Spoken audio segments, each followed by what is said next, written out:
The Canadian singer-songwriter Bruce Cockburn has a song called The Trouble with Normal, and basically the gist of it is the trouble with normal is it always gets worse. And this picks up a remarkable phenomena about human behaviour in human communities and societies, in that it's fairly circular, but there's an undercurrent that keeps it propelled in a particular direction unless there's some kind of remarkable intervention.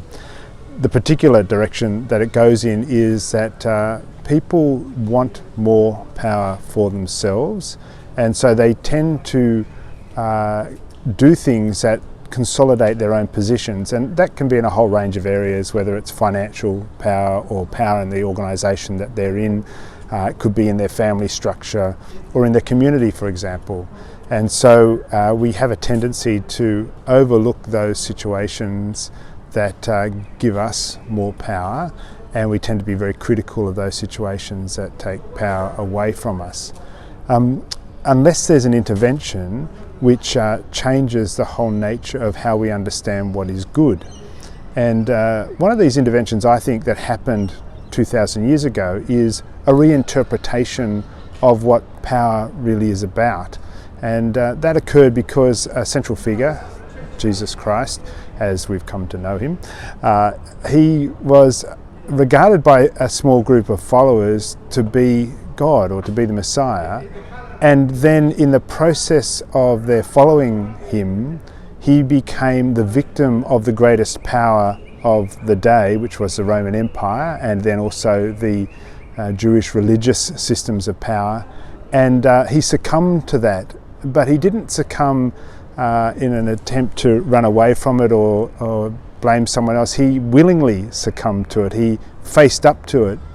And in this incredible reflexive moment, it became apparent that the kind of things that we used to attribute to the deities of wanting justice and the blood for sin and all this kind of stuff, it became apparent that, well, hang on a minute, if an innocent person, a person who actually did nothing deserving punishment, gets punished by the systems of religion and authority, maybe there's a problem with the systems themselves.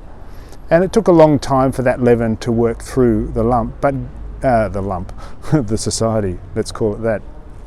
But as it did, remarkable changes started to take place, and they took literally 1,500 years, 2,000 years maybe, to come to fruition or full of flower, and indeed they're still coming to full flower today. And the church has often missed what the call of the gospel is about and what the example of Christ means.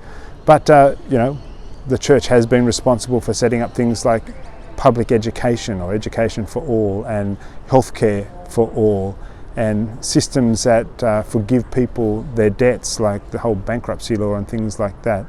And so there's been some good steps forward, but the underlying thing is this issue of what is good, where is life, and what is power.